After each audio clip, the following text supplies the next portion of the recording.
दोस्तों आज के इस वीडियो में हम आपके BSc second year third semester botany के यूनिट 6 से जुड़ा हुआ एक इम्पॉर्टेंट टॉपिक डिस्कस करने वाले हैं और हमारा आज का टॉपिक है जीआईएस। तो आइए सबसे पहले समझते हैं कि जीआईएस होता क्या है। The GIS consist of two different discipline, namely geography and information system. तो यहाँ पर आप देख सकते हैं जीआईएस दो डिसिप्लिन से बना हुआ है। फर्स्ट है जी और दूसरा है आईएस। जी का मतलब है जियोग्राफी और आईएस का मतलब है इंफॉर्मेशन सिस्टम। तो जियोग्राफी का मीन्स है which is related to earth, the science that deal with the study of geospatial data and processes. तो यहाँ पर एक वर्ड आया है जियो स्पेशियल। तो जियो स्पेशियल का मतलब है which is related to particular location. तो जियोग्राफी का मतलब क्या हुआ? जियोग्राफी का मतलब हुआ कि अर्थ पर किसी पर्टिकुलर सरफेस पर या फिर कह सकते हैं अर्थ पर किसी पर्टिकुलर एरिया के स्टडी को हम बोलते हैं geography. Geography is related to identify the location and distribution of the various physical features found on earth and the interaction between those features. तो जैसा कि मैंने ऊपर आपको बताया कि जियोग्राफी जो है वो साइंटिफिक स्टडी है जियो स्पेशियल पैटर्न और प्रोसेस का। तो जियो स्पेशियल का मतलब क्या है? जियो स्पेशियल का मतलब है कि जो अर्थ है, तो अर्थ के किसी पर्टिकुलर एरिया पर या फिर सरफेस पर, या फिर आप इस तरह भी कह सकते हैं कि अर्थ सरफेस पर किसी पर्टिकुलर लोकेशन पर जो हम स्टडी करते हैं। अब बात आती है कि अर्थ पर किसी पर्टिकुलर सरफेस पर हम स्टडी कैसे कर सकते हैं। मान लिया कि ये हमारा अर्थ है, ठीक है, और ये अर्थ पर कोई एक पर्टिकुलर पॉइंट है या फिर एक पर्टिकुलर एरिया है। अब इस पर्टिकुलर लोकेशन का हम स्टडी कैसे कर सकते हैं?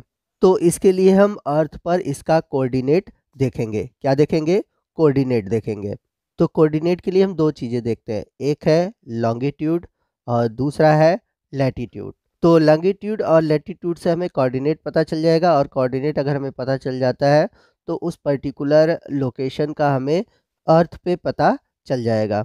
तो जब हमें लोकेशन पता चल जाता है तो उसके बाद हम वहाँ पर ह्यूमन और उसके फिजिकल फिनोमिनोन के डिस्ट्रीब्यूशन का अध्ययन करते हैं। यानी कि अर्थ पर किसी पर्टिकुलर एरिया पर ह्यूमन का क्या फिजिकल डिस्ट्रीब्यूशन है उसका अध्ययन किया जाता है। तो इन सभी चीज़ों का जो अध्ययन है हम जियोग्राफी में करते हैं। तो यहाँ पर एक चीज़ क्लियर हो गई होगी कि जियोग्राफी क्या होता है। आइए चलते हैं जीआईएस के दूसरे पार्ट की ओर, और दूसरा पार्ट है इंफॉर्मेशन सिस्टम। तो जैसा कि नेम से ही क्लियर है कि कोई सिस्टम है जो कि हमें क्या दे रहा है? इंफॉर्मेशन दे रहा है।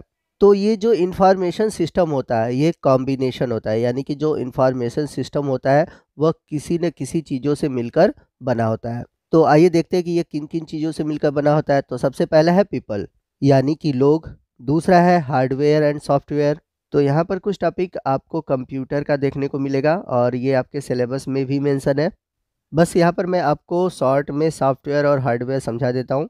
तो आप सभी मोबाइल यूज़ करते हो, तो मोबाइल में आपके एप्लीकेशन होते हैं। आप सभी ने एंड्रॉयड नाम सुना होगा, आप सभी के मोबाइल में बेसिकली एंड्रॉयड इनबिल्ट है। तो एंड्रॉयड क्या है? ये एक सॉफ्टवेयर है, ठीक। अब ये जो एंड्रॉयड सॉफ्टवेयर है वह किस में इंक्लूड है? आपके मोबाइल में है। तो जो आपका मोबाइल है वो हार्डवेयर है। तो हार्डवेयर का मतलब हुआ कि जो चीज़ें हम छू सकते हैं, देख सकते हैं, महसूस कर सकते हैं, वो हार्डवेयर है। तो यहाँ पर मोबाइल जो है, जो फिजिकल थिंग्स है वो हार्डवेयर है, और इसके अंदर जो इनबिल्ट एप्लीकेशन होते हैं वो सॉफ्टवेयर होते हैं। तो इंफॉर्मेशन सिस्टम में भी आपको हार्डवेयर और सॉफ्टवेयर देखने को मिलते हैं। तो सबसे पहले होते हैं पीपल, यानी कि लोग। इसके अलावा फिर जो दूसरा थिंग्स है वो हार्डवेयर और सॉफ्टवेयर है। अब इसके अलावा इंफॉर्मेशन सिस्टम का जो तीसरा कॉम्बिनेशन है वो है कम्युनिकेशन डिवाइस, यानी कि ऐसी वस्तु जिसके द्वारा हम अपने इंफॉर्मेशन को एक स्थान से दूसरे स्थान पर या फिर एक लोग से दूसरे लोग तक पहुंचाते हैं। तो आइए देखते हैं कि तीनों कॉम्बिनेशन का यूज़ कैसे होता है। तो अब यहाँ पर पहले है पीपल। तो पीपल क्या है? अब जैसे आपका मोबाइल है, तो मोबाइल हार्डवेयर सॉफ्टवेयर दोनों है, लेकिन जब तक कोई मोबाइल को यूज़ नहीं करेगा वो यूज़ कैसे होगा? तो यूज़ कौन करेगा? आप लोग करेंगे। यानी कि कुछ पीपल होने ही चाहिए जो कि हार्डवेयर और सॉफ्टवेयर को यूज़ करें, और इस तरह से ये आपस में कम्युनिकेशन डिवाइस के द्वारा एक दूसरे से जुड़े रहते हैं और इंफॉर्मेशन का आदान प्रदान करते हैं। तो इंफॉर्मेशन सिस्टम को हम कैसे डिफाइन कर सकते हैं? Information system is the combination of people, hardware and software and communication device. अब ये हार्डवेयर और सॉफ्टवेयर क्या करता है, अपने अंदर इलेक्ट्रॉनिक रिकॉर्ड को रखता है। अब इलेक्ट्रॉनिक रिकॉर्ड क्या होता है, तो जब भी कोई चीज़ डिजिटल फॉर्म में होता है तो उसे हम कहते हैं इलेक्ट्रॉनिक रिकॉर्ड्स। जैसे कि आपके पास मेमोरी कार्ड है, ठीक है, या फिर मोबाइल में जो स्टोर मेमोरी है, तो उसमें आपने कोई गाना रखा हुआ है, तो वो गाना क्या है, वो एक तरह से इलेक्ट्रॉनिक रिकॉर्ड है।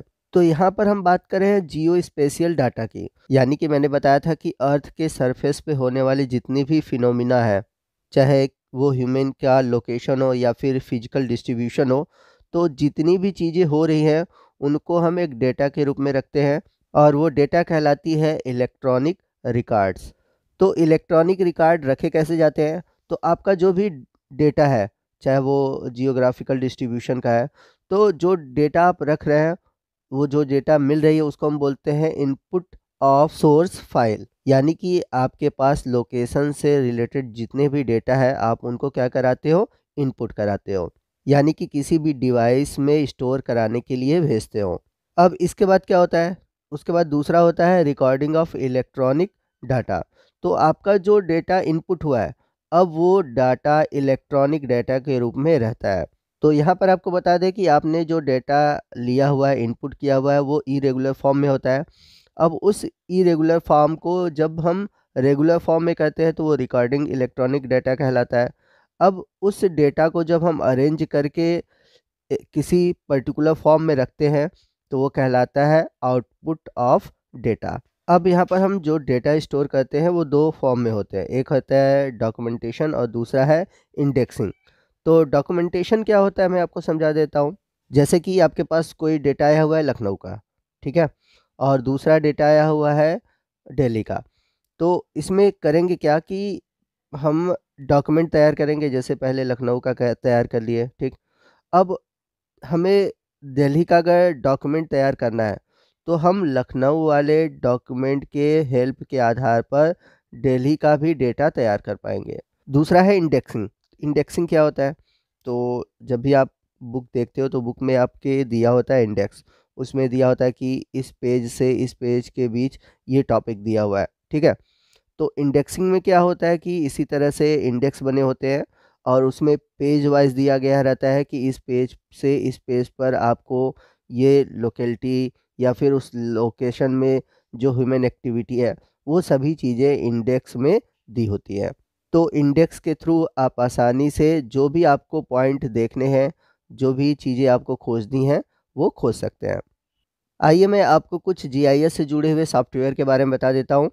तो आइए मैं आपको जीआईएस से जुड़े हुए कुछ बेस्ट सॉफ्टवेयर के बारे में बता देता हूँ, आप उसको गूगल पे सर्च कर सकते हैं और मैं चाहूँगा कि आप इनमें से कोई एक जीआईएस सॉफ्टवेयर को ज़रूर यूज़ कीजिए।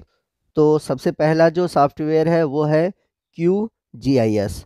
काफ़ी सिंपल सॉफ्टवेयर है, इसका इंटरफेस भी बहुत सिंपल है। दूसरा सॉफ्टवेयर है ARC GIS और तीसरा जो सॉफ्टवेयर है वो है ARC मैप। और एक और सॉफ्टवेयर है मैं आपको बता देता हूँ, ये भी बहुत अच्छा सॉफ्टवेयर है और सॉफ्टवेयर है जियोमेट्रिका। तो दोस्तों ये था हमारा आज का वीडियो जो कि GIS के इंट्रोडक्शन से जुड़ा हुआ था। GIS से जुड़े हुए और भी इम्पोर्टेंट टॉपिक है जिन्हें हम आने वाले अगले वीडियो में डिस्कस करेंगे। तो आपको आज का ये वीडियो कैसा लगा कमेंट करके ज़रूर बताइएगा। वीडियो अच्छा लगा हो तो वीडियो को लाइक और शेयर करना मत भूलिएगा और कोई भी डाउट हो आप हमसे कमेंट करके पूछ सकते हैं। तो मिलते हैं अगले वीडियो में अगले टॉपिक के साथ, तब तक के लिए जय हिंद, जय भारत।